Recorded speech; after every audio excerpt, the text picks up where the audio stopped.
I talk to high school kids all the time, and they're like, oh, but how do I get to work for you, or blah, blah, blah. And I'm like, there are other trades out there. Construction is struggling to find electricians, plumbers, HVAC techs, and those guys can make six figures easily. It's just that we push college so heavily, and then that kind of pushes out a lot of people that, have other goals and aspirations.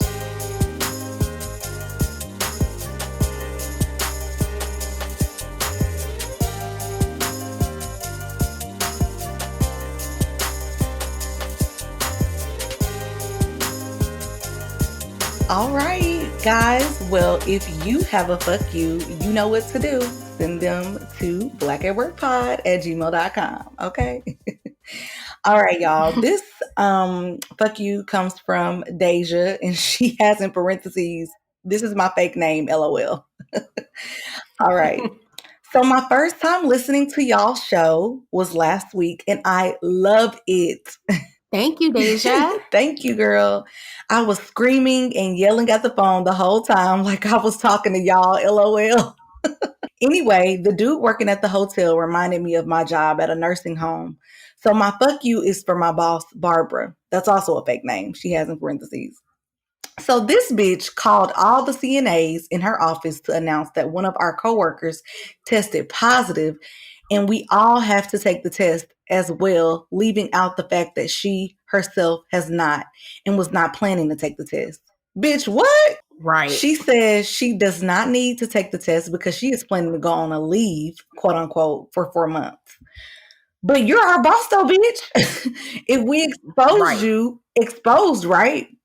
Me and my coworkers think her ass is the one exposed because she never mentioned who, quote unquote, it was that tested positive, and she didn't explain how they even found out. This is hella fucked up and irresponsible. I have 4 kids and a husband that could be exposed as well because y'all not being transparent about what's going on in this nursing home. But fuck all that. There's people, family members here, and they acting like they don't care about it. I swear to God, y'all, I want to quit. But of course I can't. I won't get paid and won't get unemployment if I quit. Our mandatory test is Monday, and I'm not even sure I'm going to show up to work, y'all. I'm lost and stuck, so it's fuck you to them. Thank y'all for letting me vent. People out here need to know how serious this shit is and protect their families. They don't care about us. Girl, they definitely don't care. Wow, they're making you take a mandatory COVID test. I don't know if you guys have seen the test or people getting the test, but that shit looks painful. Girl, very, very painful. It's a large ass stick that looks like a damn full-time drumstick that they putting all the way in the back of your nose. Like, who? I don't want that. Yeah, they almost have to touch your brain to make sure. I mean, I don't know. I'm making up shit, but that's what it looked like. First of all, how grossly irresponsible it is for them to first not only be transparent about who it was that had the COVID, because this is why they need to be transparent about who has it, to see if y'all have been in contact with this person. That's number one. Number two, the way that y'all are handling this, taking care of, this is a nursing home. Taking care of other people's family, that's a problem. And honestly, I'm so glad. Well, you know what? I'm not glad. I wish you had to drop the name of the nursing home because I would have hotlined the motherfuckers. For real. Like, first of all, as soon as they have found out that somebody tested for COVID, y'all should have said, I don't know. They should have came up with an emergency plan to where only 1 or 2 people could be at work that day, because now everybody, like she said, is exposed. And then you want me to get a test? I don't want to get a test. And then what about all these false positives that's going on? What if y'all test me and say that I got it, and then I don't even got it, but y'all say that I got it because y'all little ranky-dinky tests say that I got it. Like, I just don't like how they're going about this whole thing at all. And obviously the way that Deja put in her letter, it does sound like her boss is the one, because how is it that, someone tested positive, but I'm going on leave for 4 months? Bitch, if you're the one that has it and you got us all in a room telling us that someone tested positive, you need to say something. Like, people are acting like this is AIDS or something. Like, oh my God, I'm scared to tell. Even if it is AIDS, you need to be telling niggas you got AIDS. Like, don't be, oh my God. I just cannot believe how grossly irresponsible they are being. Is this the head nurse, CNA nurse? Like, especially since y'all work in healthcare and know how serious this stuff is and how it spreads, you would think that y'all would have better measures in place. So, Deja, let us know what you end up doing. If you quit and to decide to do that, I don't blame you, honey. Like my grandma always used to say, I was looking for a job when I came here and I'll be looking for one when I leave. Fuck them. They will never put me and my kids' life at risk. Now, on the other hand, though, I do have a sister, my oldest sister. She works in healthcare, and her job did make them take mandatory COVID tests. Because she's a respiratory nurse, but so I understand it in that sense, but the way they rolled this out and it was like, oh, someone tested positive and all of y'all got to get tested and we're not going to give y'all any more information. That's fucked up. So yeah, big fuck you to them, Deja. For sure. And if you don't go to work, girl. Don't go to work on Monday. Fuck them. And like Dana says, send us your update. Well, Nessa, welcome back for another week. Another week. How was your work week? I'm scared to ask. Girl. Well, y'all know I'm on this new team or whatever. Every week has been slow. Like I think I told y'all last week, I've been on this new team for 3 months now, and I'm still not even fully trained. So the big news is that we have been waiting from last week for this for their earnings quarterly meeting to happen for the clients that I work for. They're supposed to be dropping some big bombs to let everybody know what's going to happen or what's going to go forth. So that meeting happened on Thursday. And yesterday I had a meeting with I had a quick one-on-one with my team lead. So let me tell y'all this. It was so funny because I got to my computer and I had a email from send your package to urgent, send your package back to us. It's your home office equipment as soon as possible. And I'm like, wait a minute, am I getting laid off and I don't even know it? Like, I'm just logging in this morning and finding out that I'm about to get laid off. But I clicked on it and it didn't end up being a phishing email, like a scam. But anyway, so I got on the phone with my team lead and she was like, yeah, so she started talking to me about all this busy work that she wanted me to do because basically there's no work for us to do. And then she was like, well, let's talk about the elephant in the room. And she was like, the client had their earnings quarterly meeting and they announced that there were going to be salary reductions, furlough. Well, not even furloughs. They're going to just lay people off. So as a result, we at our company that we work for, we recruit for them. So as a result, if they get layoffs, then we're going to get laid off because we ain't going to have no work to do. They also announced that there was not going to be any more external hiring until October. That's what we do is hire. So if we can't hire anybody externally, what we going to be there for? So basically she was like, well, yeah, my thought is we brought you on to do this specifically. So you're going to be, we're going to try our best to keep you. I feel like that's bullshit. And she was like, we'll find out in the next few days. So next week, I'm going to have a totally different story for you guys. And I might be telling y'all that I got laid off. But y'all know I have no problems with that because I don't want to be there no way. So honestly, I'm like, look, if I get laid off, I'm going to just file my unemployment. Ain't nothing I can do. We're in the middle of a pandemic. It's 30-something million people that have been laid off. I'm not the only one. And I don't want to do this job no way. I don't even like this client. So I want to be at home like Dana is, chilling with her kids. How was your week? Dana. So as you guys know, I'm on furlough as well. And my boss has been keeping up with me via email, just checking in, making sure that everything is everything. Basically, they don't know when we're going to be able to return back to work, which I'm totally fine with. The company that we hire for has started back working full time, but they have not said yet if they're going to start hiring people.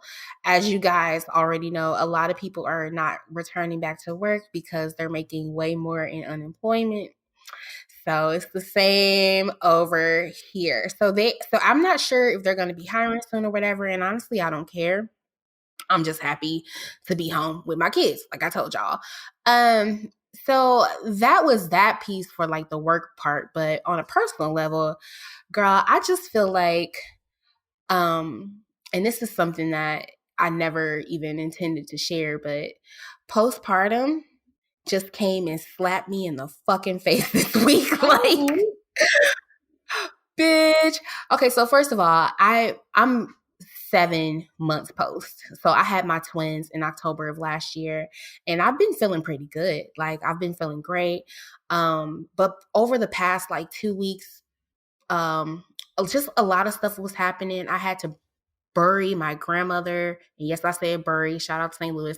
I had to bury my grandmother on Facebook Live because she passed away in the middle of this pandemic, and her funeral was on Facebook Live because they wouldn't allow more than 5 people in the funeral home, which was fucked up because she had 10 kids. So it's like going through that, and then a lot of people that don't know about postpartum, it's not necessarily something that happens to you that causes it. It's like a chemical imbalance. So I felt like I had been like fighting it off for like 2 weeks. And then just one day this week, I think it was either Wednesday or Thursday, it was just like, boom, bitch, I'm here. Fuck you, what you talking about? Postpartum, bitch, we in the building. And I'm just like, damn. Help me, Lord. But it's cool because I got through that, and I knew like it's just a chemical imbalance. You know, I talked to my doctors, whatever, and I got that shit together. But shout out to all the moms out there. Shout out to us giving up our minds, our bodies, and the rest of our lives to bring life into this world. People don't, if you've never experienced it, you don't know how hard it is and how your body and your life changes after pregnancy. So I didn't mean to go off on a whole pregnant rant, but that's actually what I had been dealing with this week, like on some crazy shit. Girl, no, you good. Like, it is like, I commend all the mothers as well. Before I had a child, I was like, I used to see people on social media, mothers on social media being all extra. And I'm like, they being so extra. Now that I have a child, I'm like, I commend every mother out there that's doing it, especially during this time too. So, and you have a right to have your days. So I do want to mention one more thing though. They did, I don't know if you've seen it, Dana, because I don't think you logged in. They sent a survey asking did we want to, like, how we felt about coming back to work. No way. Girl, no. Yes. They sent a survey saying like, how do you, asking us all these questions. And I said, I don't feel comfortable with coming back to work until there's a vaccine. And I know that multiple people have taken the vaccine and it can slow the spread. I don't know where these people been when we go back to work. I don't know where they been. I don't know who they been around, who them people been around. So no, I don't feel comfortable coming back to work. And I heard that it was going to be another wave.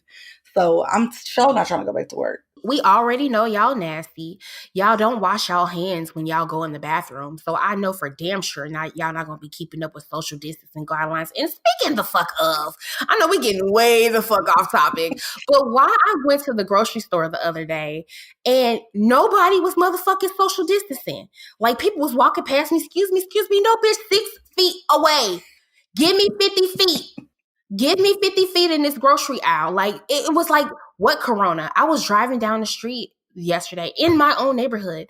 The restaurants were open. People were outside like ain't shit happened. All of y'all niggas finna die.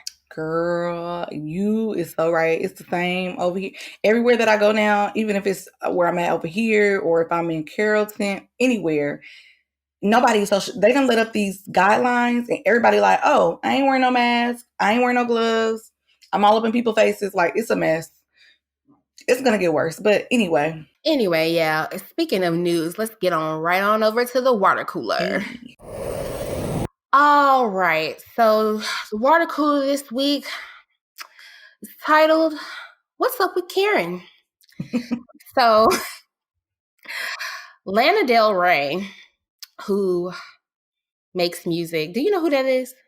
Yeah. Lana Del Rey? I know her. Okay. So Lana Del Rey, who makes music for white girls who had suicide pacts in high schools, I just want to know what strain of weed it was that possessed you to get online and write this dissertation about how treacherous of a plight that you're having, being a submissive woman in music.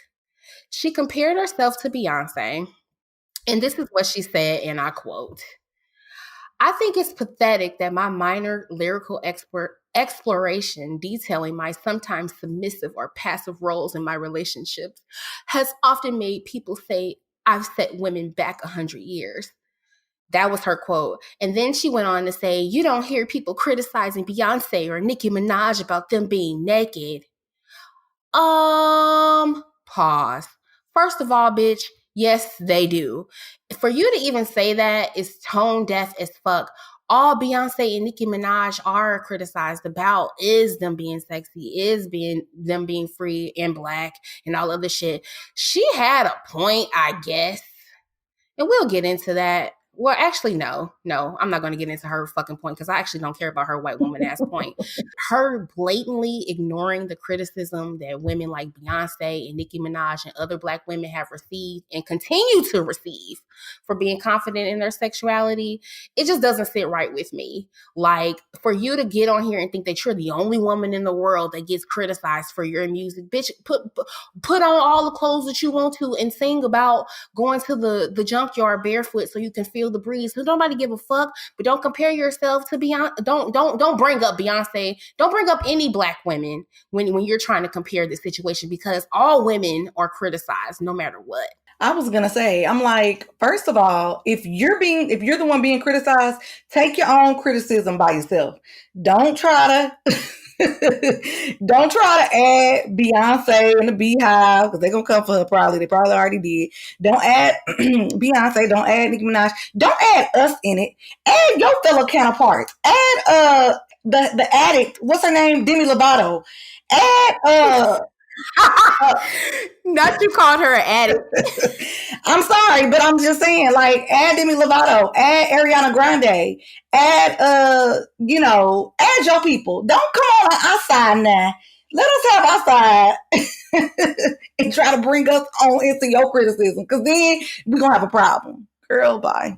Exactly. And to further prove my point, I'm not negating your experiences at all. I'm sure that they're pretty much fucking valid, but you are off of your rails here talking about, oh, Nicki and Beyonce don't. First of all, people, don't fuck with nobody with a hive. Leave the Beehive alone. Leave the Barbs alone. Leave the Barty gang alone, because them bitches, they all gangsters and shit. But, like, don't comfort nobody. Don't even speak on it. You could have just very well said, this is how I feel about my music, and left it at that. Don't even bring in that shit. But anyway, I agree. Moving right the hell along. Your boy Joe Biden. I don't even know where to start with this nigga. Actually, let's start here. So your boy Joe Biden was on the Breakfast Club. What was this? Friday? Really? Yes, he did. Yes, he was on the Breakfast Club. And he said, no one should go to jail for drug crimes, period. It's particularly marijuana. Okay. So that means that you're kind of leaning a little bit further left than you have been on that issue. But what is fucking everybody up is the fact that he then went on to say, if you vote for Trump, you ain't black.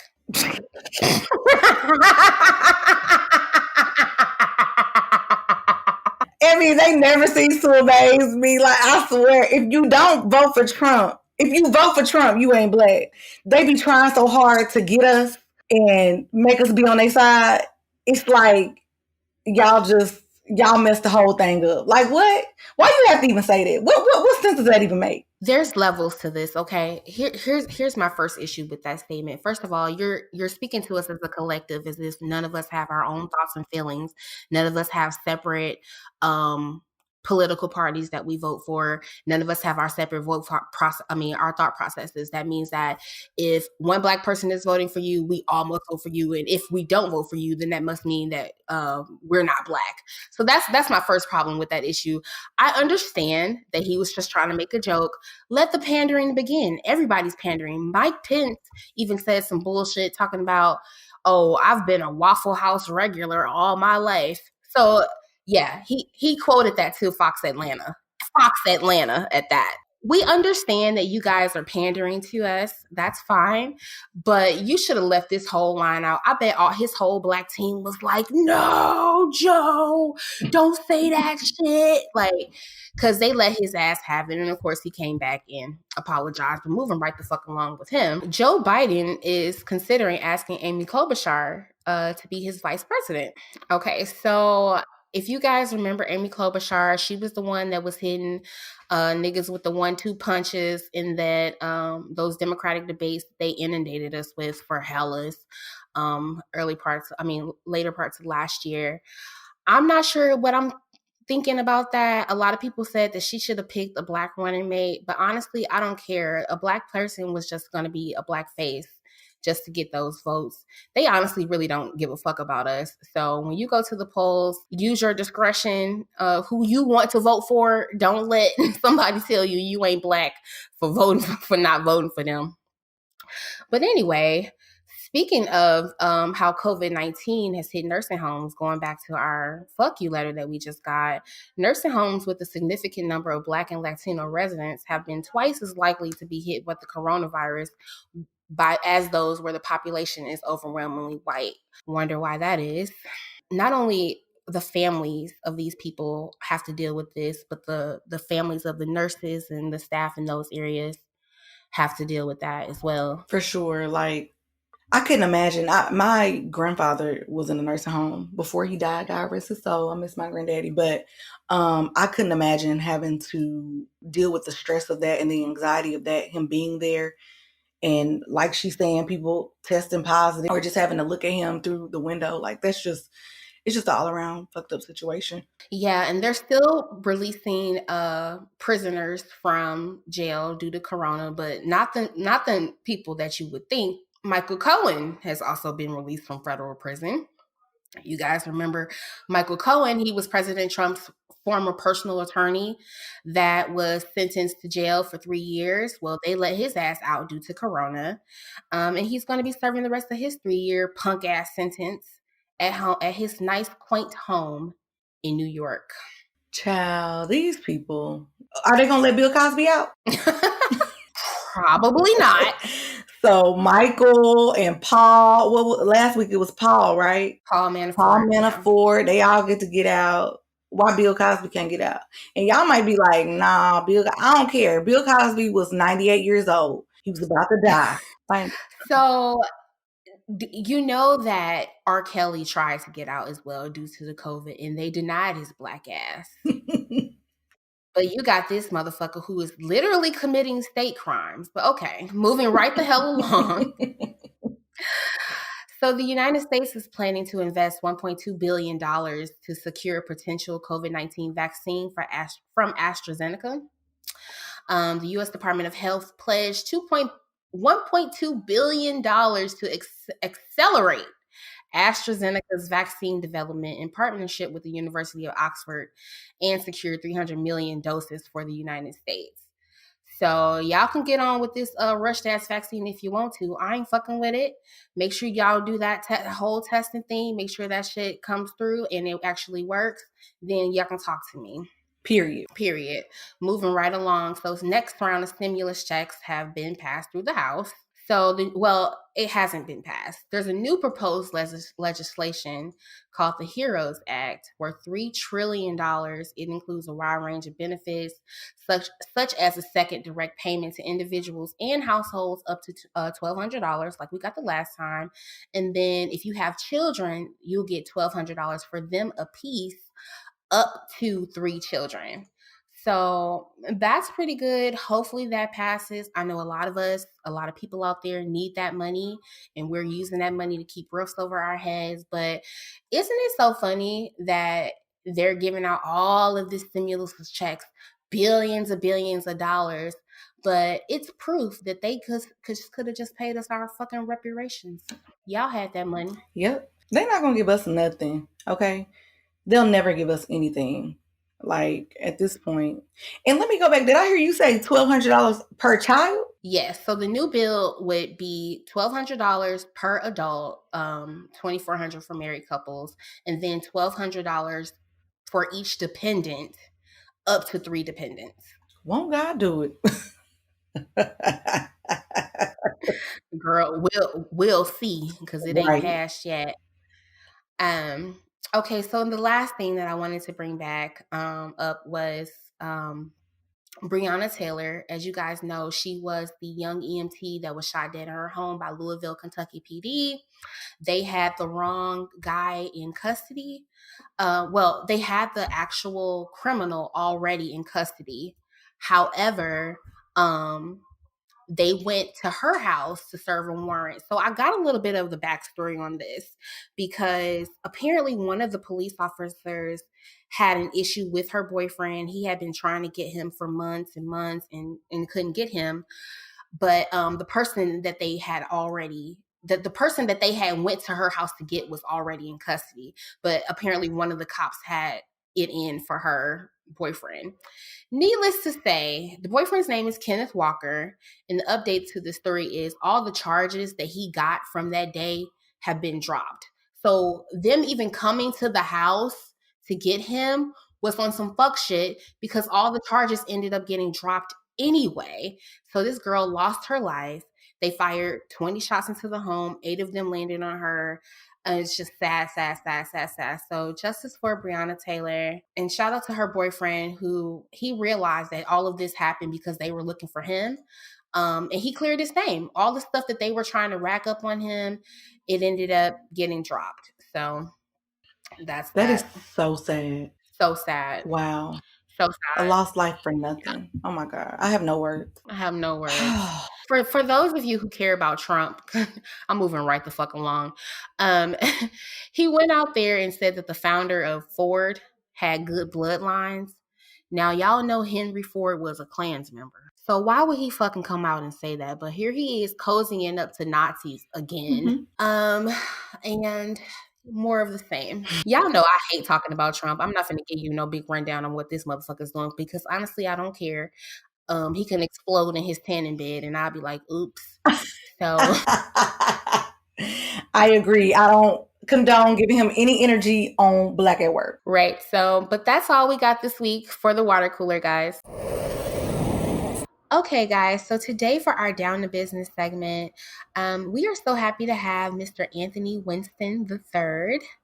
Anthony is an electrical engineer and the owner of Winston Engineering. Welcome, Anthony, to our show. Thank you for having me. Thank you so much for being here. So I know that you're into a lot. You have a lot of different projects and things. And just to start, can you just kind of give us a background of, what got you into engineering? Like, what piqued that interest for you, how you started, and how you ended up to where you are today? I hope there's no time limit. That's kind of a long story, but you can wrap it up for us. But pretty much, I was one of those really curious kids, always breaking things, getting in trouble for doing it just out of due to my curiosity. And when I got to high school, I thought I'd be a network administrator just because it sounded good, right?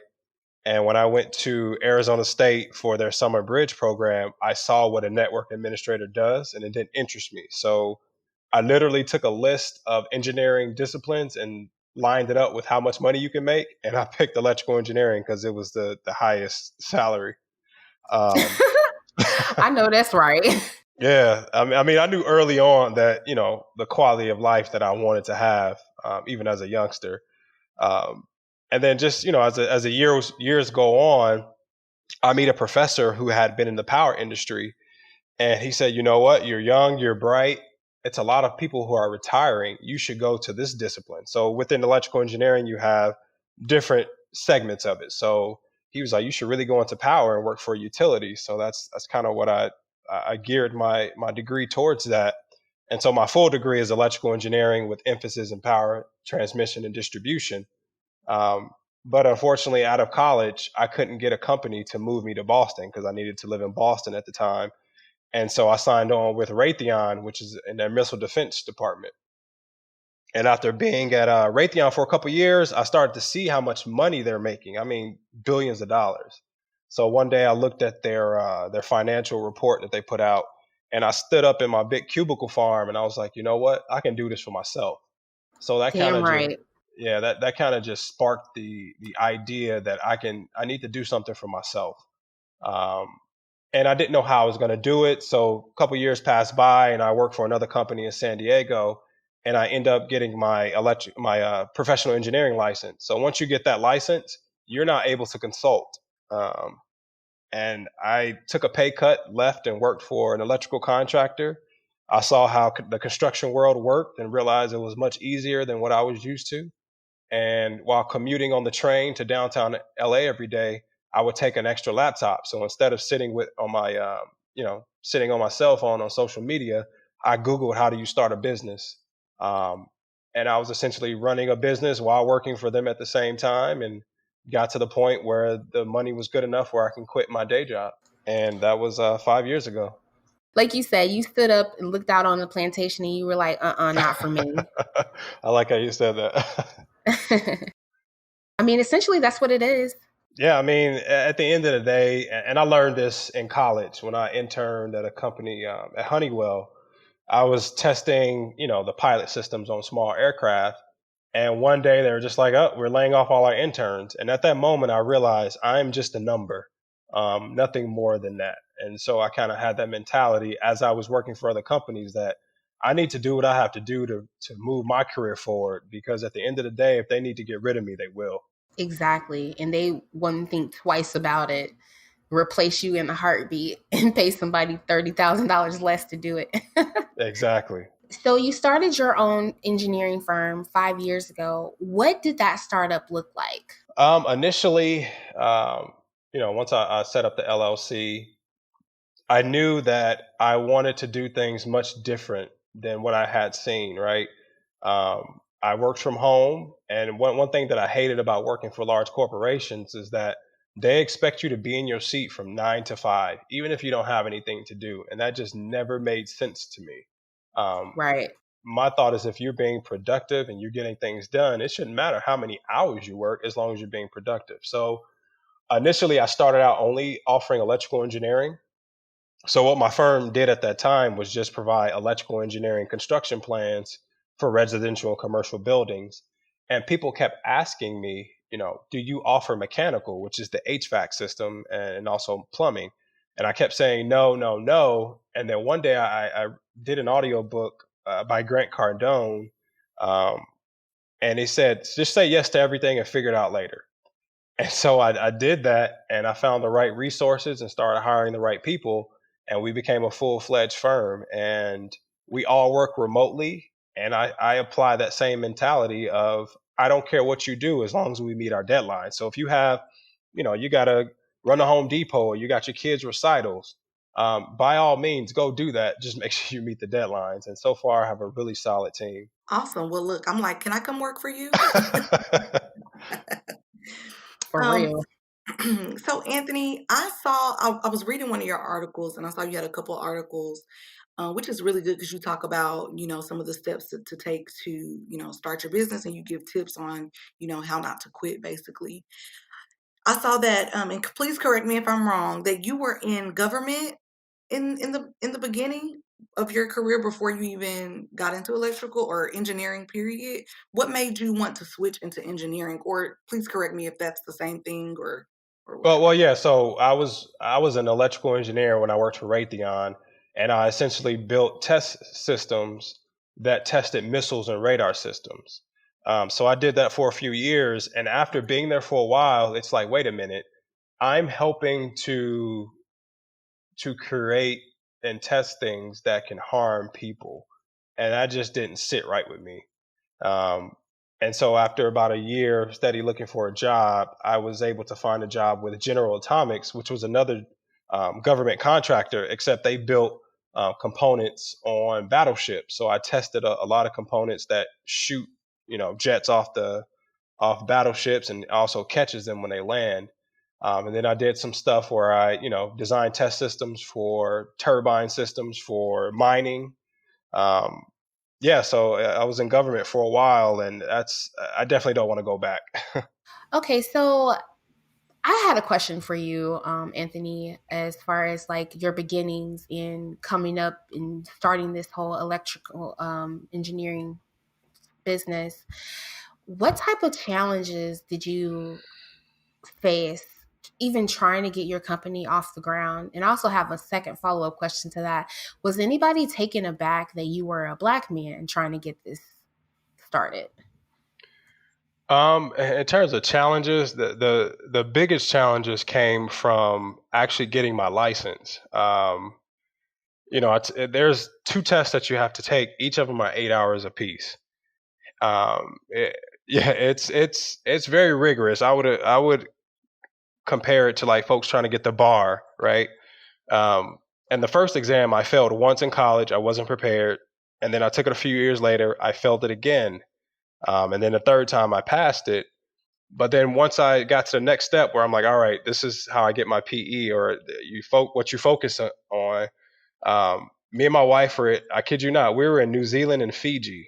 She was pregnant at the time. We had just got married, and I'm sitting on a hammock looking at the beach studying electrical code. Um, and I'm like, I'm putting in all this work. I know I'm going to pass it. And sure enough, I failed it. And I'm like, all right, I have to pass it this next time because my wife is pregnant. I don't know if I can do this with, having a baby around. So luckily I passed it, and that was the end of it. Um, but that was really the hardest part. And then also just stepping out on your own when you don't really have an example, personally, of someone who has started their own business, that you're close to. So I didn't really have a blueprint of how to start an engineering firm, and I just kind of did it my own way. And so far it's worked out. But in terms of people looking at me, I actually did have one client, a couple clients. When you hear my voice, or actually when you see my name, you may not know my ethnicity, and Right. you emailing back and forth, and then you see me in person, and I've had a couple clients, older gentlemen, they're kind of looking me up and down, like, is this who are you? And Exactly, then because you have a rich name. So it's funny. they probably saw you like, this is not Sir Anthony Winston. It's funny. My wife, when we were dating, her friends would always refer to me as Anthony Winston III. But no, actually wrote a post. I did a post about this on social media. When you come in those situations, you have to act like you belong there, right? You have all the qualifications, you have all the training, and you can do the job. It's just a matter of being confident, one, and just letting them know that you can take care of them and solve whatever problems there are. So I try not to think about that unless you give me a reason to. And luckily, I haven't had any outright, I don't want to say racism or anything that would cause me not to want to work with you, right? Because I have zero tolerance for that. I know that's right. Good. What would you, because we do have a lot of college listeners, and I know a lot of African Americans, we should get more into like the STEM, engineering, mathematics, and all of that, science. What would you say if they're like, no, I don't want to get into engineering. I'll just go to business administration or I'll study communications. What would you tell them? Like if they think, oh, engineering automatically, that sounds hard, or I don't want to do it. What would you tell them to encourage them to, look into some of, doing the STEM, engineering, mathematics, and all of that? If we're talking to black folks in college, I equate it to, if there are any Greeks out there, to pledging, right? I'm a member of Phi Mm-hmm. Beta Sigma Fraternity Incorporated, and Okay, college. rep the set. Rep the set. Phi Beta Sigma. That's right. And I equate college to your intake process, if you will, right? The goal is to try to see if you really want this. I did really well in high school. From kindergarten to high school, I was a stellar student. When I got to college, I thought I loved math until I got to college, right? So you have to break beyond that. And then two, I understand they're trying to gear us towards STEM, but that's the question should be, what are you interested in? And then once you find out what somebody's interested in, then you make the determination on how you're gonna get there, and that doesn't always involve college. Right. I talk to high school kids all the time, and they're like, "Oh, but how do I get to work for you?" or blah blah blah, and I'm like, there are other trades out there. The construction is struggling to find electricians, plumbers, HVAC techs, and those guys can make six figures easily. It's just that we push college so heavily, and then that kind Mhm. of pushes out a lot of people that have other goals and aspirations and think, oh well, I can't do anything if I can't go to college. Yeah, and to piggyback off that, there's a lot of people out there that just have physical skill. Like you said, you were very hands-on. Okay, so my nephew is like that. He can look at something and put it together without reading any instructions, but he was never good in school. But since Hmm. college and going to school was just forced down his throat, he just kind of felt like, okay, I can't be successful unless I go to college. I'm not going to college. So here is this job at McDonald's. I mean, he doesn't work at McDonald's, but you know what I mean? Like, I Yeah. feel like a lot of Black kids have that type of mentality, and they can end up doing something like this. I actually have a friend who went to school for something totally different, didn't like it. He ended up coming home for a couple of years, and he found this elevator repair school for like, I guess it was like 6 months or something like that. He did that, got the certificate, and now he's making six figures repairing elevators because not a lot of people do that. So Hmm. I think that's really cool that you, even though you're very smart and educated and you've gotten your success by going to school, I think it's very cool that you let other kids know, especially young Black kids, that hey, I took this route, but there are other ways to get to where I am. For sure. Yeah, and me personally, ever since I was a little kid, it's like, all right, I got to go to college. Like I have to. But I think if I would have had someone who had their own success without going to college, I may have taken a different route. I don't regret, I don't regret anything. Like I live an awesome life, and I wouldn't take anything back. But I do have other outside interests that I think I would have nurtured had I had, someone to tell me that. Yeah, most definitely. Agreed. Yeah, I definitely wouldn't have went to college.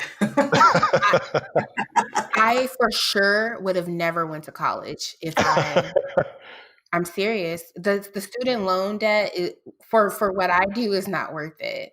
There was nobody though like you coming to my school telling me, "Hey, there's another way." Yeah. So, back to Winston Engineering. Can you give us a little light flex because, I've been looking on your page. I know what you've been into, but can you tell our audience like some of the projects that you've done, some of the things that you've had your name on, so that they can know like how big of a deal you are, pretty much. So just to Winston Engineering, we provide HVAC, electrical, and plumbing engineering permit plans for residential and commercial buildings. On the residential side, I've done small custom homes up to 22,000 square foot custom home. Right.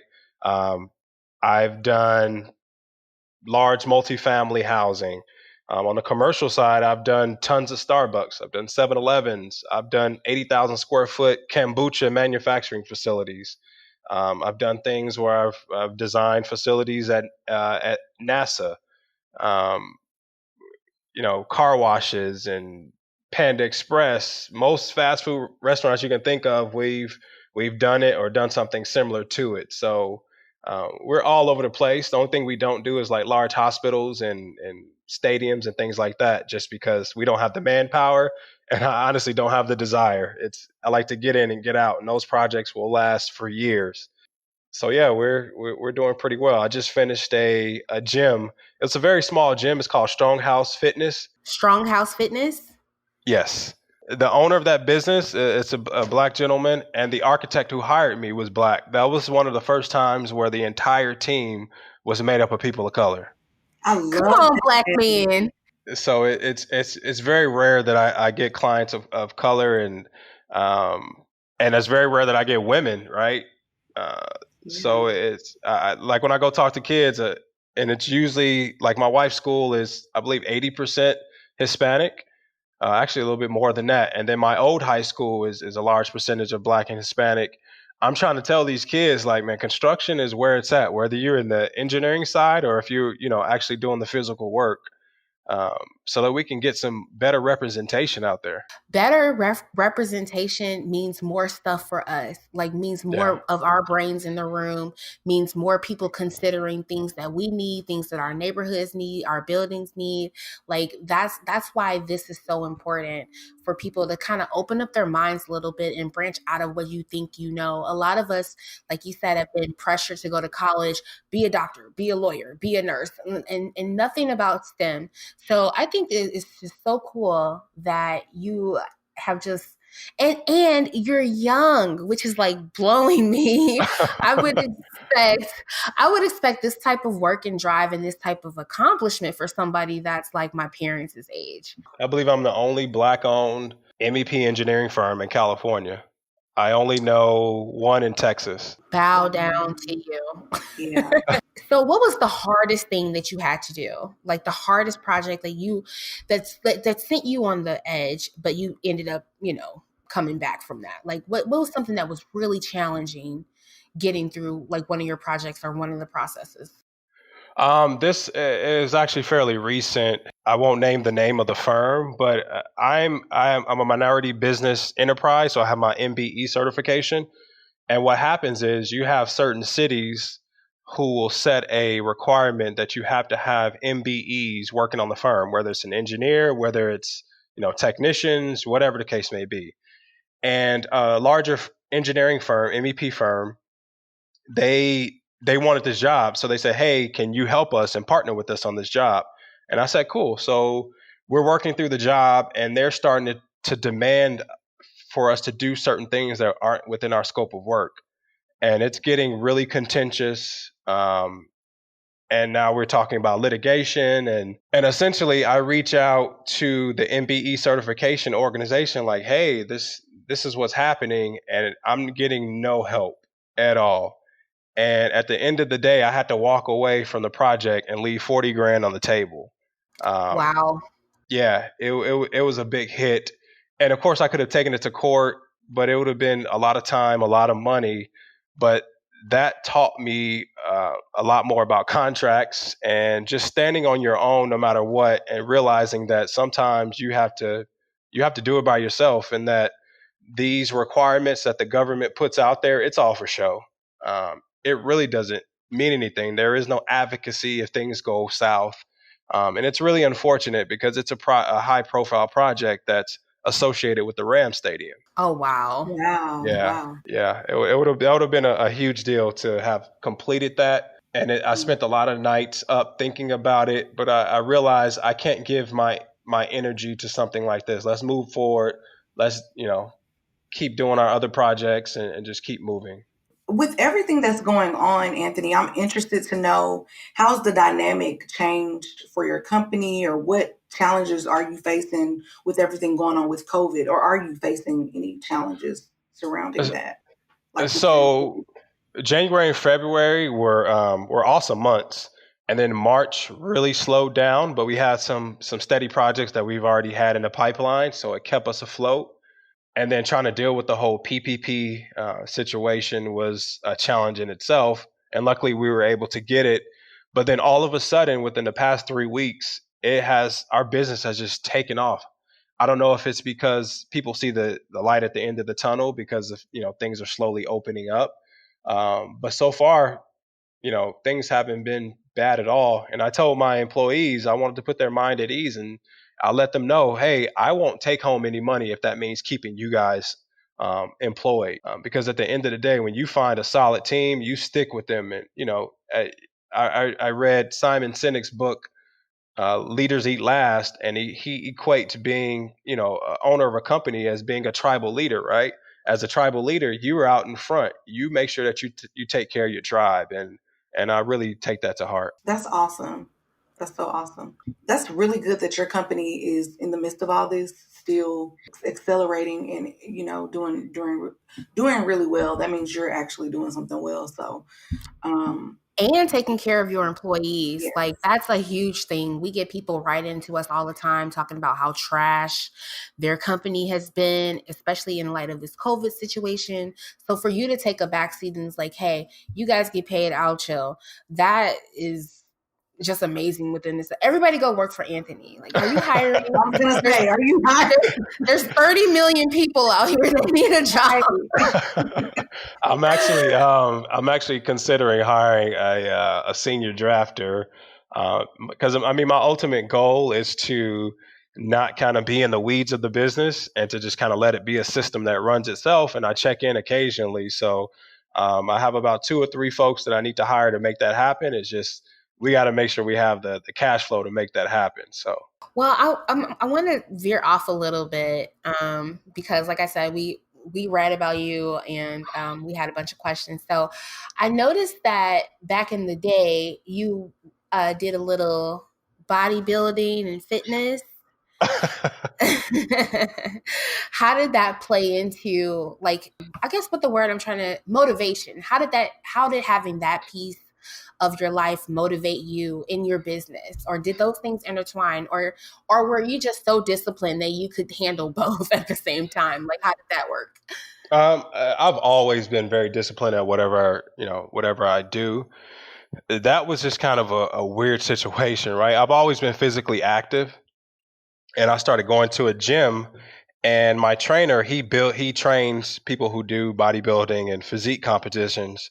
And so I'm working out and I'm seeing people train for these competitions. And one day he asked me, he said, "Hey, you want to try it?"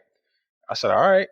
And so it was 3 months of staying in the gym, eating a lot initially, right? Because I had to gain 20 pounds.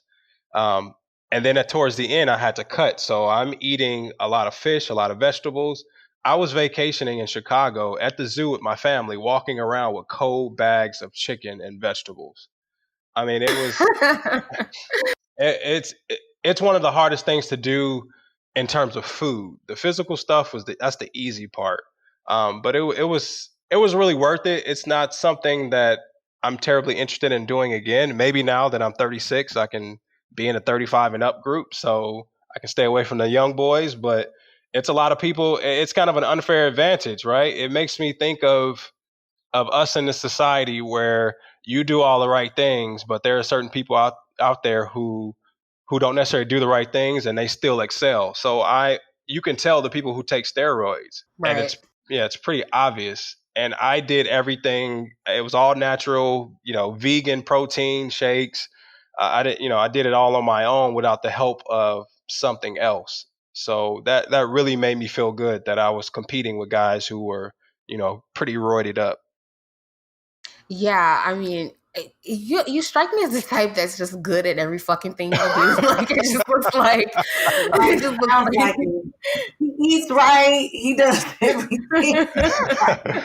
I'm definitely not perfect. So, well, I have a question, and it's more geared towards like mentorship and things. So, you're a Black man, you know what it's like to live that experience, and even if your experience is different from other Black people, like just on a baseline level of the challenges one that might face. Do you have some type of mentorship program, or are you interested in being a mentor to some of these young engineers who are in college? Because I told you, like we said, we have a lot of them that listen. Would you be interested in being like a mentor to one of them, or having them hit you up with like questions or advice or anything? Like, do you already do something like that? Because you probably do. But would you be interested in something like that? Absolutely. I don't have anything formal. Pretty much when I'm called to serve, I will go. Like I spend probably 3 to 4 times out the year. I'm at some high school talking to kids about their career paths and just life in general. Ultimately, for the company, I would love to have a mentorship program where we're having interns, and it's a holistic approach where we're not just teaching you engineering. We're teaching you about life, right? Teaching you about your credit, teaching you about real estate, to get you to where you want to be. Whether you want to work for us or not, I want you to succeed. But yeah, absolutely. People hit me up on LinkedIn all the time. Like, I appreciate what you're doing. You're an inspiration. And here's my questions. And I always take the time to answer those because um, a lot of times when people get to a certain stage in their lives, they continue to look forward and don't help the folks behind them. And that's a shame. It's so hard, like trying to with any career field that you go in, it's hard trying to find someone that would actually help or mentor you or like anything like that, especially when you're trying to change careers or anything like that. What advice would you give to people that kind of are in a space where they want to get out of their 9 to 5 or and go into entrepreneurship, or they're kind of doubting like, or should I just stay in the career that I'm doing now? Or what advice would you give to someone that's kind of in limbo and trying to figure that out? I think when it comes to striking out on your own, you have to always keep what the worst case scenario is. Obviously it's tougher, especially if you have a family. But if you're single and you have no kids, I told my brother, I'm like, dude, you can live in your car and be okay. You have to always think about whatever the worst case scenario is and how that and align your dreams with somehow making money off of it, because at the end of the day, that's what folks want to do. You want to do something you enjoy that pays the bills. um, so just you really have to just game plan it out. When I left my job, I had a project that would sustain us for at least 3 months, and at the time my wife was pregnant. So can you imagine telling a pregnant woman, I want to quit my job to start my own company? What? You didn't get put out? No, initially she wasn't on board. So I'm like, all right, she's not only my wife, she's my business partner. So I have to show her, right? I have to show her that I put systems in place in terms of accounting, in terms of the business structure, in terms of cash flow, so that she'll feel comfortable about it. And I came back with her with like, hey, here it is. And she was like, all right. Are you a regular man, just like literally? Like you try to tell your partner that, and they just, it's like they don't get it. It doesn't click. But yeah, I think me and Dana can attest to that. We've both been pregnant and like trying to figure stuff out. So that Yeah. So at the end of the day, what your spouse is, especially when she's pregnant, you have to make sure that she feels secure, and that's a primal feeling of feeling secure. Like it's innate in our DNA, so that has to be pretty present. Yeah, for sure. So what's next for you? What's next for Anthony Winston III? And what's next for Winston Engineering? Like, what do you guys, or if you can share, what are your plans for 2020 and beyond? So personally, this whole COVID thing has kind of shifted my mindset to, I really need to pursue other ways of bringing in income beyond Winston Engineering, right? So, me and a buddy of mine, we're looking at doing, an app. I'm also looking to do like some a golf entertainment facility. Um, Wine is another interest of ours. wow. The property we live on, we want to grow some grapes. So that's just a few things personally that I want to do. And in terms of the business, keep pushing forward. Like I said, I want to create a system that runs itself where I don't have to be there all the time, so that I can focus on building my personal interests. So that's pretty much what I want to do. And then, at before 60, retire and just travel and drink wine and raise my kids and just live a simple life. Man, that sounds like the life to Okay. me. Me too. Can you Slow. please not forget about us? And if you need any assistance with any of those projects, just Yeah. If you need anybody if you need an HR person, right. no, I got you. seriously. But thank you so, so much for coming to be on our show and talking Yes. to us about your experiences. Is there anything else that you wanted to mention that you didn't, or that you want to leave our listeners with? Yeah, and it stuck with me when you were talking about student loans, because I left college with quite a bit of student loans, and I was lucky to pay it off. And I mean, I would take birthday money, change I found and under the couch. I threw everything at my student loans to make it happen. But you have to look at college like a business investment. You have to look at the ROI, the return on investment. If you're going to spend $100,000 and you're going to major in political science and you have no idea what that career is going to make you, that's a really bad investment. You really have to look at it as a business opportunity because colleges, they don't really care about you. They're there to give you a product and you have to pay for that product. And however you pay for it is on you. So just look Right. at college like, like a business. All right. Well, and I'll leave you with this: an A costs the same amount of money as an F. So make sure so don't be getting there fucking up. Make sure that you take classes that you need to take and actually gonna pass. I like that. I'm gonna steal that. For your wisdom and for your black man magic. Thank you guys for having me. Thank you. All right, let's break. It's time for the break room. It's the break room. It's the break room. What you gonna do? Girl, we finna spill all the tea. Hey, it's the break room. What you gonna do? All right, well, y'all, for another RHOA update for the reunion part 2. Hope y'all watched. Did you watch, Dana? I didn't. I'm so sorry. But I watched the whole season.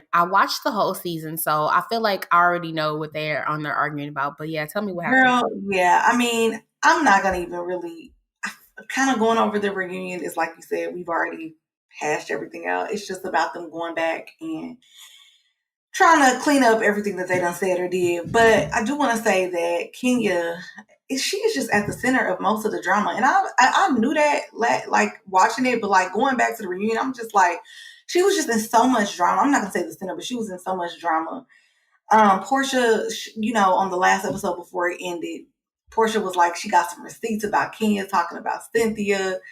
And Anthony read her receipts or her text messages. Basically, Kenya was talking about her Cynthia's day is gonna come, or whatever. I'm like, okay. Once again, Cynthia was like, it's okay. We all talk shit about each other. Basically, I don't give a fuck. I'm still gonna be Kenya's friend.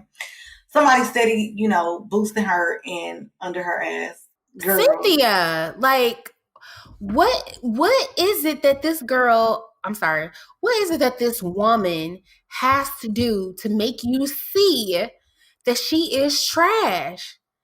It's okay if she says that, if she's talking shit about you behind your back via text message to some other bitch that you ain't even that cool with. Mm-hmm. But let Nene do some shit. And we got a whole season of drama on y'all, but everything Kenya does, it's okay. It's okay. You say you have a backbone, bitch. Show us and check that bitch. Don't keep accepting her apologies. Somebody that keeps apologizing for the same shit ain't sorry. That ain't your friend. Girl, at all. And she didn't even apologize. She was like, girl, that's all you got. I don't remember the text verbatim, but she was like, her day is coming. And she was like, girl, that's it. That's what you talking about? You were still talking about me. So, but anyway, Cynthia don't care. So I don't care. Anyway, Kenya's steady playing the victim, saying that she, felt some type of way about Portia Shade, talking about her wearing a wig. Portia was upset because Tanya brought the little wig or whatever. But in Portia's confessional, she was like, yeah, y'all, she buys Go Naked hair, but I ain't gonna tell y'all which name she uses it under, which was, a joke. And Kenya was like, she just felt some type of way, and that was shady. Kenya, for the last time, everyone wears a wig. Who the fuck cares? And all the shade that she threw this year was extra, from the marching band at Marlo's event to the damn cookie lady. Kenya also tried to act like she didn't. She also tried to act like she didn't bring up the conversation about the whole cheating scandal, or what would you do if your man was cheating on you? Remember at the table in Canada, she brought that up, knowing she was talking about blatantly. She was talking about Tanya, but she was like, no, that's not true. Everybody was like, I know you. Tanya was like, you were talking about me, and she was like, and Kenya was like, that's not true. So Kenya's two little puppy dogs had to come in, Candy and Cynthia, and were like, actually, I'm surprised they actually caught her on the shit. And they was like, yeah, girl, you was talking about her. But we already knew that. Speaking of the cookie lady, Candy says she doesn't know if it was messed up about Kenya bringing the cookie lady to their lunch because she wasn't there. Once again, I don't know why Candy's so stuck up Kenya's ass. But you know good and goddamn well that she was wrong for that. You ain't got to be there to know that. Exactly. So, since I didn't watch, what was all of that beefing up that Candy was doing, talking about she gonna get in somebody's ass? What was that all about? Yes, so that's all I was just about to say. So right when, y'all, we thought Nene and Candy were friends again, child. Nene and Candy are beefing about Nene. This is what happened at the end of the show.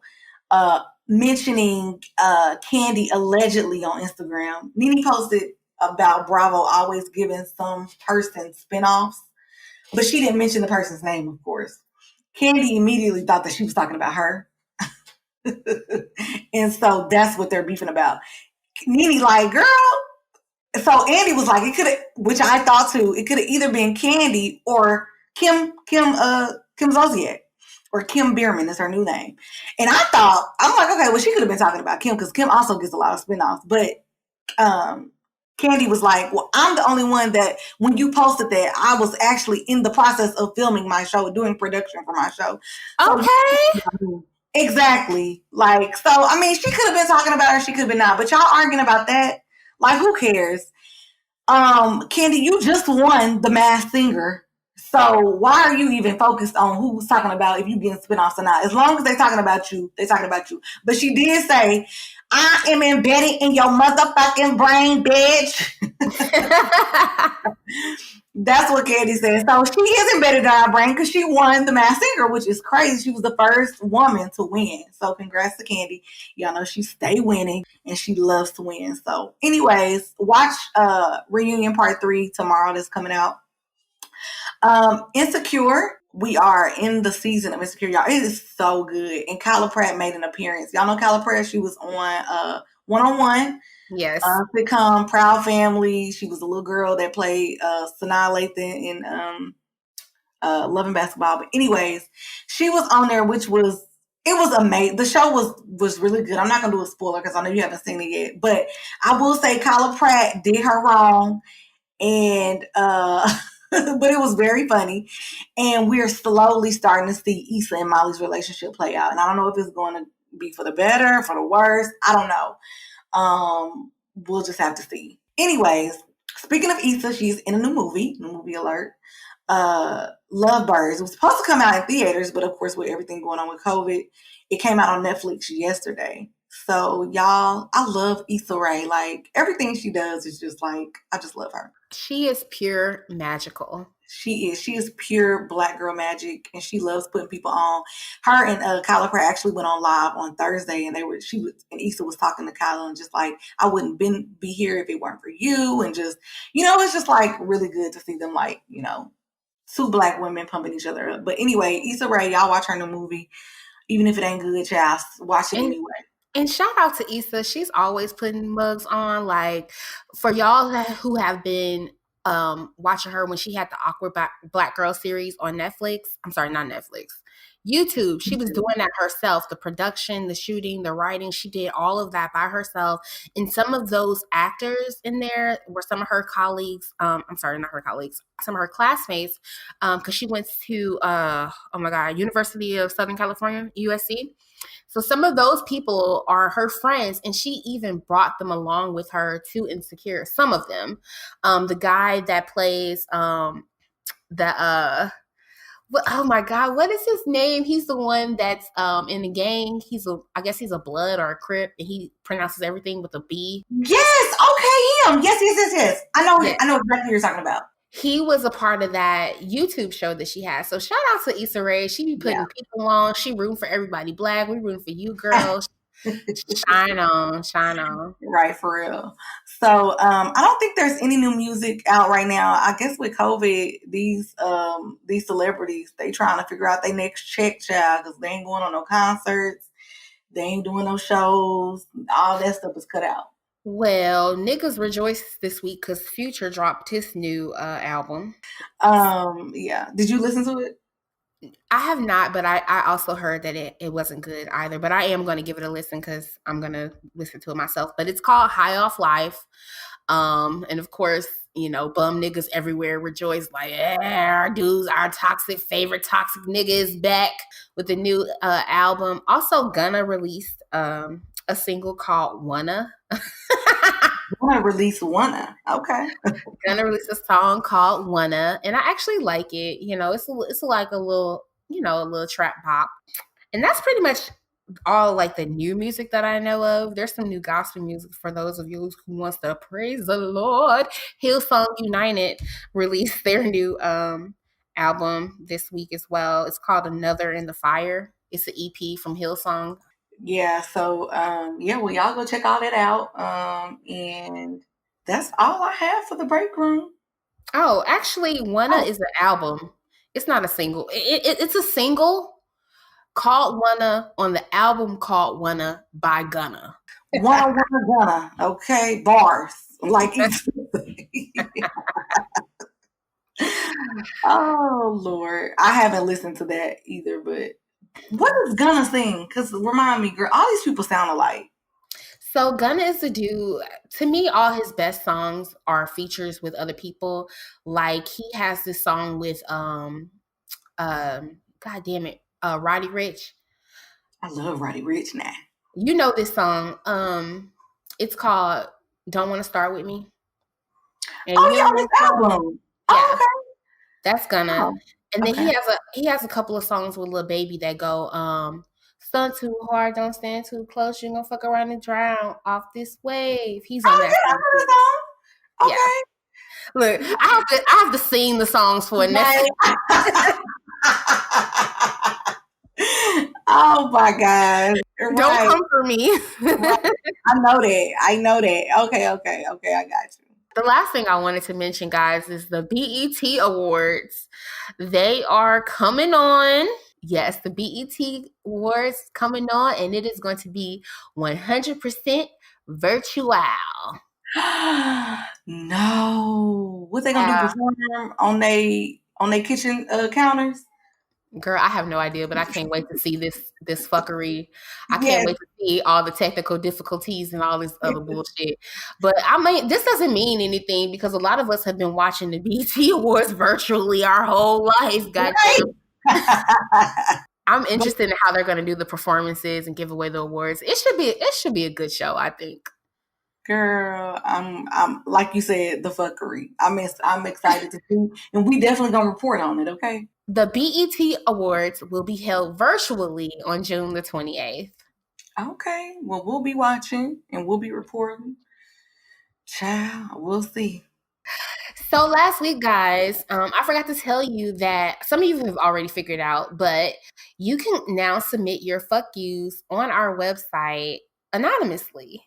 For real this time. So you can just go to our website, blackandworkpod.com, scroll all the way to the bottom. There's a form in which you can submit your fuck you totally anonymously. You don't have to use your email or name or anything like that. Just in case, you feeling real scared or whatever. But yeah, send your fuck yous to blackandworkpod@gmail.com. We just want to thank you guys so much for the love for our rollout last week. Like, obviously, we were a little bit nervous about switching up the site, switching up the show format and everything. And you guys came through and showed mad love. So thank you so much for that. It's just going to keep us motivated to keep going. And of course, if you guys have any show ideas or anything, let us know. Yes, please. If y'all want us to talk about anything on the break room, if y'all know any new music that we don't know about, please let us know that too. But yes, thank y'all so much for the love and continuing to rock with us, even though we are virtual. Right. And we want to thank our guest, Anthony Winston III, for coming through. You guys go check out Winston Engineering. Even if you're not engineering person or interested at all, and like he said, he's very young and he's been able to accomplish this stuff and he's open to, apprenticing someone. So check him out, check out what he does and get inspired. Get inspired. That's what we want for you guys. For sure.